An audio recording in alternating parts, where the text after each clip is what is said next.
నమస్తే welcome to జై host success మంత్ర నేను షీల ఇవాల్టి జై హోస్ట్ సక్సెస్ మంత్రలో మనం తెలుసుకోబోతున్నాం లిజనింగ్ స్కిల్స్ అనేది ఏ విధంగా ఉండాలి అనే దాని గురించి మరి లిజనింగ్ స్కిల్స్ గురించి మనకు మాట్లాడడానికి మరిన్ని వివరాలు తెలియజేయడానికి మనతో పాటు ఉన్నారు కార్పొరేట్ ట్రైనర్ రేవతి తురగా గారు లిజనింగ్ స్కిల్స్ ఏ విధంగా ఉండాలి ఎంత ఎక్కువ మాట్లాడాలి ఎంత ఎక్కువగా వినాలి అనే దాని గురించి ఇవాల్టి జై హోస్ట్ సక్సెస్ మంత్రలో మనం తెలుసుకుందాం రేవతి గారు నమస్తే అండి నమస్తే షీల గారు లిజనింగ్ స్కిల్స్ అనేవి ఏ విధంగా ఉండాలి అనేది ఇవాల్టి మన టాపిక్ జై హోస్ట్ సక్సెస్ మంత్రలో మనం మాట్లాడుకోబోతున్నాం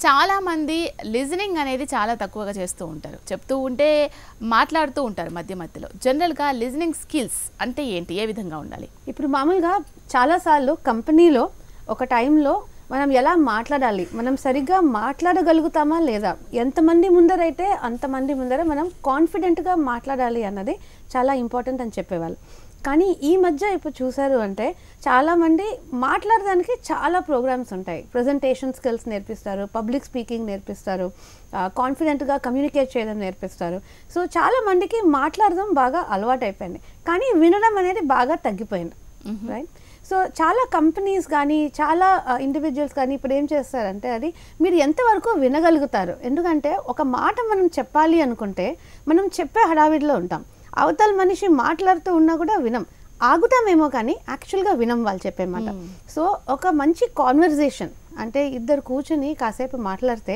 అది అఫీషియల్ అయినా కావచ్చు అది మీటింగ్లో అయినా కావచ్చు క్లాస్లో అయినా కావచ్చు లేకపోతే ఇద్దరు ఫ్రెండ్స్ మధ్యలో అయినా కావచ్చు ఒక కాన్వర్జేషన్ అనేది అనుకూలంగా జరగాలి అంటే అందులో లిజనింగ్ అనేది చాలా ఇంపార్టెంట్ సో ఒక మనిషి ఎలా వినగలగాలి వినాలి అంటే ఎలా వింటున్నామా లేదా అని ఎలా తెలుసుకుంటూ ఉండాలి అన్నది కూడా చాలా ఇంపార్టెంట్ అనమాట జనరల్గా ఎదుటి వాళ్ళు మన మాట వింటున్నారా లేదా అని పట్టించుకోకుండా కూడా యువతల వాళ్ళు చెప్పేస్తూనే ఉంటారు అలా చెప్పి కూడా వేస్ట్ కదా చాలా సందర్భాలలో మనం చెప్పేది ఏంటో కూడా వాళ్ళు వింటున్నారు కానీ వింటున్నారా లేదా మరి వాళ్ళు ఏం చెప్పదలుచుకున్నారు అనేది కూడా చాలా మంది అసలు ఆలోచించకుండా ఉంటూ ఉంటారు మరి దీనికి మీరేం చెప్తారు చాలాసార్లు అది ఎందుకు అవుతుందంటే మనం వింటున్నామని అనుకుంటాం కానీ మనం వింటున్నట్టు మిగతా వాళ్ళకి తెలియదు మనం వింటున్నామని స్టార్ట్ చేస్తాం కానీ మధ్యలో వినడం మానేస్తాం అనమాట సో మనం ఎలా వినాలి అనేది కొంచెం ఐడియా వస్తే we can actually listen a little more clearly so ఇప్పుడు దానికి ఒక చిన్న చిట్కా ఉంది సో లిజన్ అంటే LISTEN అనేది వర్డ్స్ ఉంటాయి ఇప్పుడు అదే అక్షరాలని తీసుకొని మనం డిఫరెంట్గా పెడితే అది SILENT అని కూడా అవుతుంది అంటే సైలెంట్ సో లిజనింగ్ చేయాలి అంటే సైలెంట్గా ఉండగలగాలి సో సైలెంట్గా ఉండాలి అంటే ఏం మాట్లాడకుండా ఉండాలి అనుకుంటారు మనం ఏం మాట్లాడకుండా వింటూ ఉండాలి అనుకుంటాం కానీ సైలెంట్ అంటే నా ఉద్దేశం ప్రకారం కొంచెం డిఫరెంట్ ఉండొచ్చు సైలెంట్ అంటే SILENT సో మనం ఒక 6 పనులు చేసుకుంటూ ఉంటే ఈ 6 పనుల వల్ల కొంచెం లిజనింగ్ అనేది బెటర్ అవుతుంది అందులో మొట్టమొదటిది ఎస్ అంటే స్మైల్ సో మనం వింటున్నప్పుడు ఒక స్మైల్ అనేది ఉండాలి చాలాసార్లు మనం వినాలి అని అనుకోం మన అక్కడ పెడతారు చాలాసార్లు ట్రైనింగ్ ప్రోగ్రాంలో అక్కడ కూర్చోబెడతారు క్లాస్ జరుగుతుంది అనుకోండి కాలేజ్లో చాలాసార్లు మన మూడ్ ఎక్కడో ఉంటుంది మైండ్ ఎక్కడో ఉంటుంది ఎవరన్నా ఒక అర్ధగంట కన్నా మాట్లాడుతూ ఉంటే మనకి ఎక్కడికో ఆలోచనలు ఎక్కడికో వెళ్ళిపోతాయి సో మనం వినాలి అనే ఇంట్రెస్ట్ లేకపోయినా కూడా కొంచెం ప్లెజెంట్గా ఉండగలగాలి చాలామంది అవునా మాట్లాడుతున్నారా సరే మాట్లాడుకో అయిపోయిందా ఇప్పుడు నేను చెప్తా రైట్ లేకపోతే మాట్లాడుతూ ఉంటారు మన పాటికి మనం ఇంకేదన్నా పని చేసుకుంటూ ఉంటారు చెప్పు వింటున్నాను అంటాం కానీ యాక్చువల్గా వినం కానీ ఆ మనిషిని చూసి స్మైల్ చేస్తే సింపుల్ స్మైల్ ఒకటి ఇస్తే కొంచెం ప్లెజెంట్గా ఉంటే ఆ మనిషికి కూడా మనతో మాట్లాడాలి అని అనిపిస్తుంది సో అన్నిటికన్నా ఫస్ట్ రూల్ లిజనింగ్లో ఏం చేయాలి అంటే మనము ఎవరు మాట్లాడుతున్నారో వాళ్ళ వైపు చూసి ఒక్క చిన్న స్మైల్ ప్లెజెంట్గా ఉండేటట్టుగా చూసుకోవాలి ఆ ప్లెజెంట్నెస్ లేదు అంటే ఎవరికి మాట్లాడాలనిపించదు రెండవది ఐ అంటారు ఐ అంటే ఇన్ఫర్మేషన్ ఇప్పుడు లిజనింగ్ అంటే ఏంటండి మనం వింటున్నాం ఎందుకు వింటున్నాము అవతల వాళ్ళు ఏదో ఒకటి చెప్తున్నారు కాబట్టి అవతల వాళ్ళు ఏం చెప్తారు మనకి ఏదో చెప్పాలని ఉంది కాబట్టి చెప్తారు సో ఏదో ఒక ఇన్ఫర్మేషన్ పాస్ ఆన్ అవుతుంది సో ఆ ఇన్ఫర్మేషన్ ఏంటి వాళ్ళు ఏం చెప్తున్నారు చాలాసార్లు స్టూడెంట్స్ క్లాస్లో ఇట్లానే వింటారు ఆ మొమెంట్లో క్లాస్ అయిపోయిన హాఫ్ అన్ అవర్కి ఎవరో ఫ్రెండ్ వస్తారు వచ్చి నేను క్లాస్ మిస్ అయ్యాను రా ఏం చెప్పారు ఆ క్లాస్లో అంటే ఏమో నోట్స్ ఉన్నాయిలే ఇస్తాను అంటారు. సో గుర్తుండదు. కార్పొరేట్లో కూడా మీటింగ్ అయిపోయి బయటికి వచ్చాక ఆ మీటింగ్లో జరిగిన సగం విషయాలు మర్చిపోతాం, అందుకనే నోట్స్ అనేది రాసుకుంటాం. ఇంకోటి కూడా ఏంటంటే మనిషి మాట్లాడేదానికి వినడానికి చాలా తేడా ఉంటుంది. ఇప్పుడు మనం మాట్లాడుతున్నప్పుడు ఎంత ఫాస్ట్గా మాట్లాడినా కూడా right, psychology wise scientific wise ఒక more than 120-130 words per minute, నిమిషానికి 120 వర్డ్స్ కన్నా ఎక్కువ ఫాస్ట్గా మాట్లాడలేం. అంత ఫాస్ట్గానే మాట్లాడగలుగుతాం ఎంత ట్రై చేసినా కూడా. అంతకన్నా స్పీడ్ పెంచితే అయిపోతుంది, అర్థం రాదు వర్డ్స్కి. కానీ ఒక మనిషి ఆలోచించేది, మన బ్రెయిన్ ఎంత పవర్ఫుల్ అంటే మనం ఆలోచించేది more than 300 words per minute ఆలోచించవచ్చు.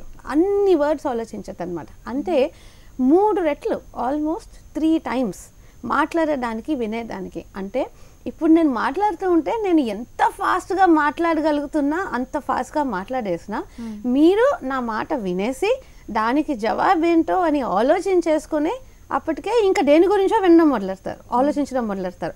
అంటే బ్రెయిన్ అంతా ఫాస్ట్గా ఆలోచిస్తుంది అనమాట. సో చాలాసార్లు ఒకళ్ళు మాట్లాడుతూ ఉంటే వినడం అనేది కంటిన్యూస్గా కాన్సన్ట్రేట్ చేసి వినడం అనేది చాలా కష్టం. అందుకనే ఆ ఇన్ఫర్మేషన్లో గ్యాప్స్ ఉంటాయి. మనం సగం సగం గుర్తుపెట్టుకుంటాం, ఫుల్గా గుర్తుపెట్టుకోలేము, రైట్? సో ఇన్ఫర్మేషన్ అనేది కంటిన్యూస్గా ఫుల్ ఇన్ఫర్మేషన్ మనం రాబట్టుకోవడం కొంచెం కష్టం. సో దానికి సొల్యూషన్ అనేది ఒక 3 పనులు చేయొచ్చు మనం. ఈ 3 పనులు చేస్తే ఐ అనే ఇన్ఫర్మేషన్ అది మెయిన్ పాయింట్. యాక్చువల్గా లిజనింగ్కి, మాట్లాడడానికి, వినడానికి మెయిన్ పాయింట్ ఇన్ఫర్మేషన్ రావడం. ఈ 3 పనులు చేస్తే మనకి ఆ ఇన్ఫర్మేషన్ ఎక్కువ రావచ్చు. ఒకటి నోట్స్, కొంచెం రాసుకోవాలి. యూనో చేతిలో ఒక పెన్ కానీ పేపర్ కానీ పెట్టుకోనో, లేకపోతే కొన్నిసార్లు పెన్ పేపర్ లేకపోతే మొబైల్ అన్న తీసి దాంట్లో టైప్ అనో ఎక్కడో ఒకటి రాసుకుంటే మళ్ళీ మనకి వెళ్ళి రెఫర్ చేయడానికి ఉంటుంది. రెండోది ఇంక్వైర్ అంటే క్వశ్చన్స్. ఇప్పుడు కమ్యూనికేషన్లో, ఒక కాన్వర్జేషన్లో 3 విషయాలు చాలా ఇంపార్టెంట్. ఒకటి ఎలా మాట్లాడాలి, 2 ఎలా వినాలి, 3 ప్రశ్నలు ఎలా అడగాలి. చాలాసార్లు అవతల మనిషి మాట్లాడుతూ ఉంటే మనకి అర్థం కాదు. వాళ్ళు ఫుల్ మాట్లాడేస్తారు, మాట్లాడేసి అర్థమైందా అడుగుతారు. మామూలుగా ఏ టీచర్ అయినా, ఏ బాస్ అయినా స్టూడెంట్ని కానీ సబార్డినేట్ని కానీ అర్థమైందా అడిగితే ఎవరు అర్థం కాలేదు అని చెప్పరు. అందరూ ఓ అవును అనేస్తారు. అనేసి తర్వాత చాలా ఆలోచిస్తారు, ఏం చెప్పారు బాబు అర్థం కదా, నీకు అర్థమైందా అని 10 మందిని అడుగుతారు. చిన్నప్పటి నుంచి వినాలి అంటే సైలెంట్గా చెప్పింది వినాలి అనేది అలవాటు మనకి. సో ఒక టు అండ్ ఫ్రో కాన్వర్జేషన్ అనేది అలవాటు లేదు. సో మనం ప్రశ్నలు ఎక్కువ అడగం. సో ప్రశ్నలు అడిగితే దానికి మనకి జవాబు తెలిస్తే ఇన్ఫర్మేషన్ కరెక్ట్గా తెచ్చుకోవచ్చు. ప్రశ్నలు అనేది ఓపెన్ ఎండెడ్, క్లోజ్ ఎండెడ్. మీరు ఏ పుస్తకాలు చదివినా, ఎక్కడ చదివినా రకరకాల ప్రశ్నలు అడగచ్చు. కానీ అన్నిటికన్నా common open ended questions, close ended questions అంటారు. క్లోజ్ ఎండెడ్ క్వశ్చన్స్ అంటే కొంచెం రెస్ట్రిక్ట్ చేస్తాయి ఆన్సర్ని, ఎక్కువ ఆన్సర్ చేయలేం, అంటే మరీ ఎక్కువ చెప్పలేం. ఇప్పుడు బాగున్నారా అంటే బాగున్నాను అనొచ్చు, లేదంటే లేదండి అంత హెల్త్ బాగాలేదు అనొచ్చు. క్లోజ్ ఎండెడ్ క్వశ్చన్స్ అంటే మనము అడిగిన క్వశ్చన్కి జవాబు వచ్చేది చాలా చిన్న ఆన్సర్ వస్తుంది వెనక్కి, ఎక్కువ ఎలాబరేట్ చేయలేం. ఆ క్లోజ్ ఎండెడ్ క్వశ్చన్స్ వల్ల మనం 10 క్వశ్చన్స్ అడిగితే కొంచెం ఇన్ఫర్మేషన్ వస్తుంది, ఎందుకంటే అవతల మనిషి కొంచెమే ఆన్సర్లు చెప్తారు. సో చాలాసార్లు మనం ఓపెన్ ఎండెడ్ క్వశ్చన్స్ అడగగలగాలి. ఇన్స్టెడ్ ఆఫ్ ఆస్కింగ్ మీకు అర్థమైందా అడిగే బదులు మీకు ఏం అర్థమైంది అన్నది ఓపెన్ ఎండెడ్ క్వశ్చన్. ఓకే, ఈ పని ఇంకా ఎంతసేపు పడుతుంది అన్నది క్లోజ్ ఎండెడ్ క్వశ్చన్. ఓకే, ఈ పని పూర్తి అవ్వాలంటే నా నుంచి నీకేం హెల్ప్ కావాలి, ఏం సహాయం కావాలి అన్నది ఓపెన్ ఎండెడ్ క్వశ్చన్. ప్రశ్నలు అనేది చాలా మనం ఇంగ్లీష్లో 5 W's and 1 H అంటాం. సో 5 W's అంటే వాట్ అడుగుతాం, వాట్ క్వశ్చన్స్ ఏమిటి అనేసి అడుగుతాం. వై క్వశ్చన్స్ అడుగుతాం, ఎందుకు అని అడుగుతాం. వెన్ ఇది ఎప్పుడు అయింది, రైట్, ఎప్పుడు అవుతుంది అలాంటి క్వశ్చన్స్ అడుగుతాం. ఎక్కడ, వేర్, రైట్, వేర్ అనే క్వశ్చన్స్ అడుగుతాం. అండ్ హూ, ఎవరు. Okay, so what, why, when, where, who. So మనకి అన్ని తెలుగులో అన్ని ఈతో వస్తాయి అన్నమాట. ఓకే, ఏమిటి, రైట్, ఎందుకు, ఎక్కడ, ఎప్పుడు, ఎవరు. ఓకే, అవన్నీ ఈ 5 క్వశ్చన్స్. సో ఏమైంది, ఎప్పుడు అయింది, ఎలా అయింది, రైట్. సో హౌ అనేది ఎలా అయింది, ఆ 1H అనమాట. అది కూడా మనకి ఈ. సో తెలుగులో అంటే 6 ఈలు గుర్తుపెట్టుకుంటే మనకి 6 క్వశ్చన్స్ వస్తాయి. ఈ 6 క్వశ్చన్స్లో ఎలా అయ్యింది, ఎందుకు అయ్యింది అన్నది ఎక్కువగా ఓపెన్ ఎండెడ్ క్వశ్చన్స్ అవుతాయి. ఈ ఎవరు, ఎప్పుడు అలాంటివన్నీ చాలా క్లోజ్ ఎండెడ్ క్వశ్చన్స్ అవుతాయి. సో మనము ఓపెన్ ఎండెడ్ క్వశ్చన్స్ ఎక్కువ అడిగితే కొన్ని ప్రశ్నలతో మనకు ఎక్కువ ఇన్ఫర్మేషన్ వచ్చే ఛాన్స్ ఉంటుంది. క్లోజ్ ఎండెడ్ క్వశ్చన్స్ అడిగితే చాలా క్వశ్చన్స్ అడుగుతూ అయినా కూడా ఇన్ఫర్మేషన్ తక్కువగా వస్తాయి. అప్పుడు ఏమవుతుంది, వాళ్ళు ఏమంటారు, నువ్వు వినట్లేదు, ప్రశ్నల మీద ప్రశ్నలే అడుగుతున్నావు అంటారు. సో వినట్లేదు అనుకుంటారు. మనం అడిగేది ఇన్ఫర్మేషన్ కోసం, కానీ సరైన క్వశ్చన్స్ అడగట్లేదు, మనం తప్పు క్వశ్చన్ అడుగుతున్నాం. అందుకని అవతల మనిషికి మనం మధ్య మధ్యలో ఇంటరప్ట్ చేస్తున్నాం. అరే మధ్య మధ్యలో మాట్లాడతావు, మధ్య మధ్యలో నన్ను పూర్తి చేయని, అవన్నీ అంటూ ఉంటారు, రైట్.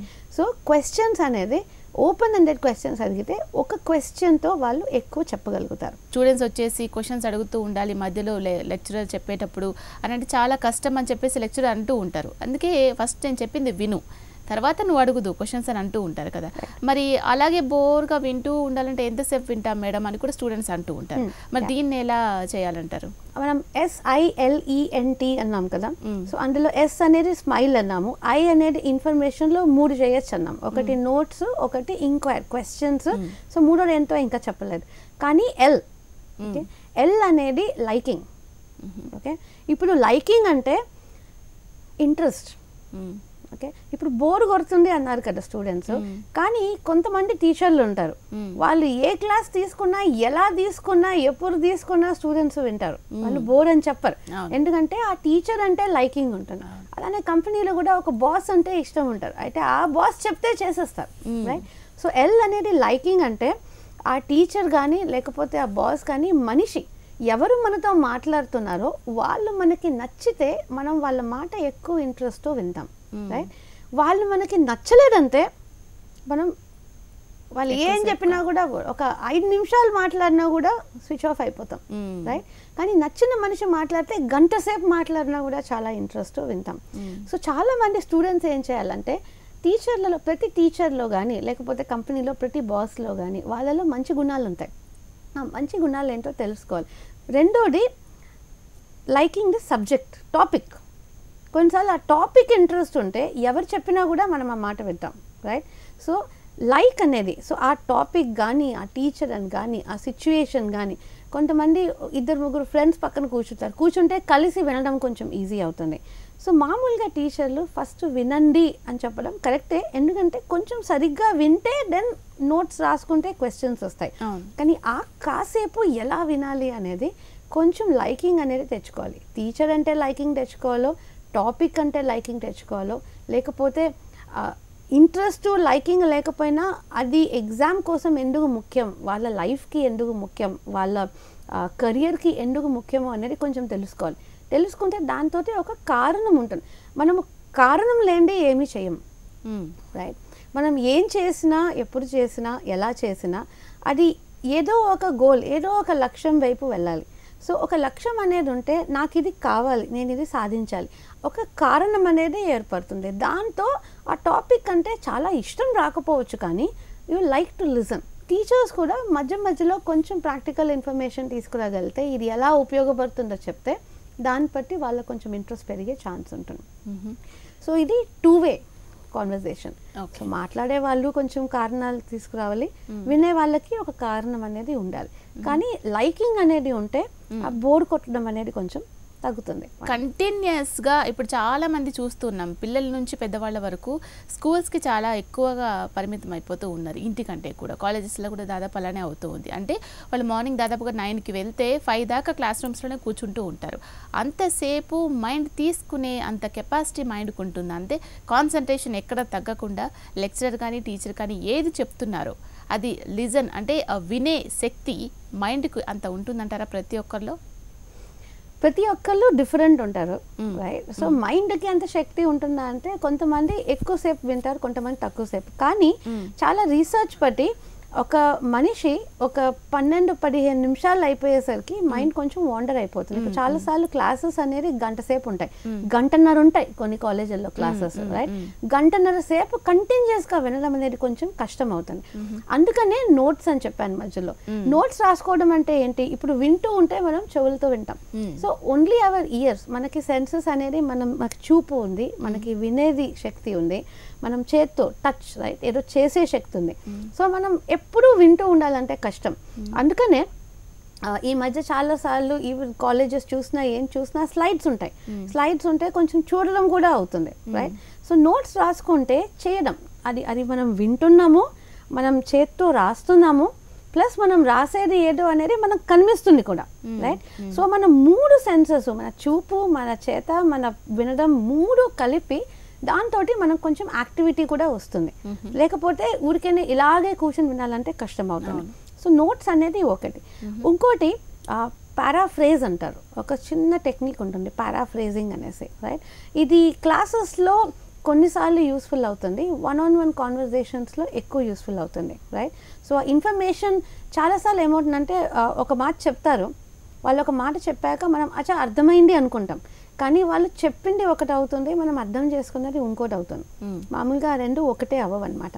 సో అవతల మనిషి ఏమన్నా చెప్పారనుకోండి, ఆ చెప్పిన పాయింట్స్ని మనం కొంచెం సమరైజ్ చేస్తే, అచ్చా ఓకే ఇప్పుడు మీరు చెప్పారు, మీరు ఏం చెప్పారంటే ఇది 1 2 3 4 5 1 2 3 ఇది చెప్పారు కదా అని మనం వెనక్కి అడిగామంటే, అది వెనక్కి అడిగితే మనకి కన్ఫర్మేషన్ వస్తుంది. అంటే పారాఫ్రేజ్ అంటే అవతల మనిషి చెప్పిన పాయింట్స్ కొంచెం నేను సమరైజ్ చేయగలిగితే దాన్ని పారాఫ్రేజింగ్ అంటాం. ఇప్పుడు పారాఫ్రేజ్ అన్నది టీచర్లు కూడా చాలా చేయొచ్చు. ఇది ఒక చిన్న టీచింగ్ స్కిల్లో ఒక చిన్న టెక్నిక్ వాళ్ళు ఉపయోగించవచ్చు. సో 1 hour క్లాస్ అయిపోయాక లాస్ట్ 5 minutes ఓకే స్టూడెంట్స్ని అడగచ్చు అనమాట. ఓకే వాళ్ళ క్లాస్లో ఏమేమి చెప్పామో క్విక్గా పాయింట్స్ చెప్పండి. అంటే ఫుల్ సెంటెన్సెస్, ఫుల్ స్టేట్మెంట్స్ అక్కర్లా, కానీ గుర్తున్న వర్డ్స్, గుర్తున్న పాయింట్స్ ఏమైనా చెప్పమని అడగచ్చు. దాంతో ఏమవుతుంది, వాళ్ళు రాసుకున్న నోట్స్ చూసుకుని కొన్నిసార్లు చెప్పగలుగుతారు. క్లాస్ బిగినింగ్లో చెప్పచ్చు, ఎండ్ ఆఫ్ ద క్లాస్లో 5 minutes అనేసి, రైట్? ప్రతి క్లాస్కి ఒక్క 5 minutes ఇట్లాగా పెడితే, రైట్, వాళ్ళకు కూడా ఏదైనా అర్థం చేసుకున్నాం అనేది ఉంటుంది, అట్లీస్ట్ వింటారు. కొంతమంది లెక్చరర్స్ వచ్చేసి నేను చెప్పింది ఏదైతే మీరు కాన్సన్ట్రేషన్ పెట్టి వింటారో మళ్ళీ చదవాల్సిన అవసరం కూడా లేదు. అది చాలా వాస్తవం కూడా జరుగుతూ ఉంటుంది. ఎందుకంటే వాళ్ళు చెప్పింది యాస్టీస్గా మనం విన్నామంటే చదవాల్సిన అవసరం లేకుండా అలా గుర్తుండిపోతుంది. మరి ఇది అందరిలో సాధ్యం అవుతుంది అంటారా, ఆ విధంగా గుర్తుపెట్టుకోవడం? డెఫినెట్గా అలా ఉంటే అందరూ మెషిన్లు అయిపోతాం కదా. ఓకే ఇప్పుడు మెషిన్కి హ్యూమన్ బీయింగ్కి అంతే కదండి. మన బ్రెయిన్ అనేది మరీ ఎక్కువ కొన్నిసార్లు నచ్చినవి గుర్తుపెట్టుకుంటుంది. ఓకే కొన్నిసార్లు ఎక్కువసార్లు చదివితే గుర్తుపెట్టుకుంటుంది. ఇప్పుడు జాన్ మిల్లర్ అనేసి ఒకళ్ళు ఉన్నారు, వాళ్ళు ఒక ఎక్స్పెరిమెంట్ చేశారు. ఏం చేశారంటే మన బ్రెయిన్లో ఒక స్లాట్స్ లాగా ఉంటాయి, రైట్? ఏమన్నా ఇన్ఫర్మేషన్ వచ్చిందంటే ఒక స్లాట్లోకి వెళ్తుంది, ఓకే నెక్స్ట్ ఇన్ఫర్మేషన్ వచ్చిందంటే ఇంకో స్లాట్లోకి వెళ్తుంది. అలా 1 by 1 కిందికి దిగుతూ ఉంటాయి. ఒక 6-7 slots అయిపోయాక ఎక్కువ హోల్డ్ చేయలేదు ఆ మూమెంట్లో, షార్ట్ టర్మ్లో. సో మర్చిపోతాం తప్పించాలంటే ఏం చేయాలి, మనం నోట్స్ రాసుకుంటే అక్కడికి వెళ్తుంది, రైట్? ఆ పర్టికులర్ టాపిక్ గురించి క్వశ్చన్స్ అడిగామనుకోండి ఏమన్నా, అప్పుడు మనకు కొంచెం ఎక్కువ గుర్తుంటుంది, అంత ఈజీగా మర్చిపోం. సో లాంగ్ టర్మ్ మెమరీ ఇప్పుడు చాలాసార్లు మీకు ఉంటుంది. మీరు ఇవాళ పొద్దున్న షీలా గారు బ్రేక్ఫాస్ట్ ఏం చేశారో మీకు గుర్తుందా? గుర్తుంది కదా, పొద్దున్న బ్రేక్ఫాస్ట్ ఏం చేశారో. మీరు 5 ఏళ్ల క్రితం మీరు బ్రేక్ఫాస్ట్ ఏం చేశారో మీకు గుర్తుంటుందా? ఎలా గుర్తుంటుందని గుర్తుంది. కానీ మీరు ఎప్పుడన్నా 5 ఏళ్ల క్రితం మీరు ఒక రోజు ఎక్కడికో ఏదైనా ఈవెంట్కి వెళ్ళిన ఫోటో ఒకటి చూసారనుకోండి, సడన్గా ఆ ఫోటో చూసి అరే ఆ రోజు మొత్తం గుర్తు చేస్తుంది, ఆ బ్రేక్ఫాస్ట్ కూడా గుర్తు చేస్తుంది, అసలు ఇవన్నీ నాకు గుర్తున్నాయనే తెలియదే అనుకుంటాం, రైట్? సో ఆ ఫోటో అనేది ఒక చిన్న హుక్ లాగా తయారవుతుంది, ట్రిగర్, దానివల్ల అన్నీ గుర్తు చేస్తాయి. సో అవి మనకి notes, important words, important dates, important years, ఇవి ఒక టీచర్ హైలైట్ చేయగలిగితే అవి మనకి ఆ మెమరీలోకి గుర్తొస్తాయి. ఆ ఒక్కటి చూసి దాని నుంచి మిగతా వర్డ్స్, మిగతా పాయింట్స్ రాగలుగుతాయి. మనం వింటూ ఉన్నప్పుడు, రైట్, మీరు టీచర్ స్టూడెంట్ గురించి అన్నారు కదా, కొన్నిసార్లు అదే ఒక ఇది ఆర్గనైజేషన్కి షిఫ్ట్ చేస్తే వినడం అన్నిటికన్నా ఎప్పుడు కష్టం అంటే, ఒకటి ఇంట్రెస్ట్ లేనప్పుడు కష్టం. సో టాపిక్ కాకపోయినా టీచర్ అన్నా ఇంట్రెస్ట్ అన్నా ఆ మనిషి అనే ఇంట్రెస్ట్ ఉంటే ఈజీ అవుతుంది. ఇంకోటి ఈ ఎమోషన్స్, రైట్, ఫీలింగ్స్ కానీ ఎమోషన్స్ కానీ వచ్చినప్పుడు వినడం అనేది చాలా కష్టం. వినాలి అంటే మనం ఏం వినొచ్చు అన్నది 3 వినొచ్చు, రైట్? దీంతో ఈ కూడా వస్తుంది, ఎన్ కూడా వస్తుంది. యాక్చువల్గా 3 వినొచ్చు. ఒకటి వర్డ్స్, పదాలు. అవతల మనిషి మాట్లాడుతున్నారు, వాళ్ళు ఏం మాట్లాడుతున్నారో ఇన్ఫర్మేషన్ వస్తుంది, మనం వింటాం, రైట్? ఆబ్వియస్గా వింటాం, ఎందుకంటే మనకి వినిపిస్తుంది కాబట్టి. కానీ ఆ వర్డ్స్తో పాటు వాళ్ళకి ఫీలింగ్స్ ఉంటాయి చాలాసార్లు. ఓకే, ఇప్పుడు లెక్చరర్స్ కూడా, టీచర్స్ కూడా ఏమైనా చెప్తున్నప్పుడు ఒక ఇంట్రెస్ట్తో చెప్తారు టాపిక్. ఆ ఇంట్రెస్ట్ కానీ, ఆ ఎంతూజియాజం కానీ, అవతల మనిషి చెప్పేది కోపంగా చెప్తున్నారా, వాళ్ళు చెప్పేది సంతోషంగా చెప్తున్నారా, అవతల మనిషి ఎంత ప్యాషన్తో చెప్తున్నారో, రైట్? ఫీలింగ్స్. మనం అవతల మనిషి ఫీలింగ్స్ ఒకటి కూడా అర్థం చేసుకుంటే అది ఇంకా ఎక్కువ వినడం అవుతుంది. So first level of listening పదాలు వినడం, రైట్? సెకండ్ లెవెల్ అనుభవం. వాళ్ళు ఏ అనుభవంతో, ఏ ఫీలింగ్తో ఈ మాట అంటున్నారో అర్థమైతే కొంచెం మనం ఆ ఫీలింగ్ కూడా విన్నాము అంటే దాన్ని ఎంపతి అంటారు. టెక్నికల్గా సైకాలజీ టర్మ్లో ఎంపతి అంటే EMPATHY. ఎంపతి అంటే వాళ్ళు ఎందుకు అలా మాట్లాడుతున్నారో అర్థం చేసుకోవాలి. ఓకే. సో స్టూడెంట్స్ కూడా ఒక టీచర్ అన్నారు ఫుల్గా వినండి, ఓకే, మధ్యలో ఇంటరప్ట్ చేయకండి, సైలెంట్గా వినండి. వాళ్ళు ఎందుకు అంటున్నారో అర్థం. చాలాసార్లు స్టూడెంట్స్ అనుకుంటారు రూల్స్ చెప్తున్నారో బాబు, ఓకే, ఫ్రీగానే ఉండనివ్వరు, మరీ ఇంత స్ట్రిక్ట్ ఉంటే ఎట్లాగా అని. కానీ వాళ్ళ ఫీలింగ్ ఏంటి, వాళ్ళు 1 hour ఎంత ఎఫర్ట్, వినడమే అంత ఎఫర్ట్ అనుకుంటే వీళ్ళు ఎంత ప్రిపేర్ అయ్యి వచ్చి టీచింగ్ చేయడం ఎంత ఎఫర్ట్. ఆ ఎఫర్ట్ మొత్తం అవతల వాళ్ళు అర్థం చేసుకోగలగాలి, దానివల్ల వాళ్ళు ఉపయోగపడాలి, వాళ్ళు ప్రోగ్రెస్ అవ్వాలి అని ఉంటుంది కాబట్టి అలా వినమంటారు, రైట్? కానీ ఈ మధ్య కూడా చాలా టీచర్స్ ఏం మాట్లాడకుండా వినండి అని చెప్పట్లేదు. ఈ మధ్య క్లాసెస్లో చాలామంది టీచర్స్ ఇంటరాక్షన్ ఎంకరేజ్ చేస్తారు. అడగండి క్వశ్చన్స్, పర్వాలేదు, డిస్కస్ చేయండి, పర్వాలేదు అన్నది ఎంకరేజ్ చేస్తారు టీచర్స్ చాలా మటుకు.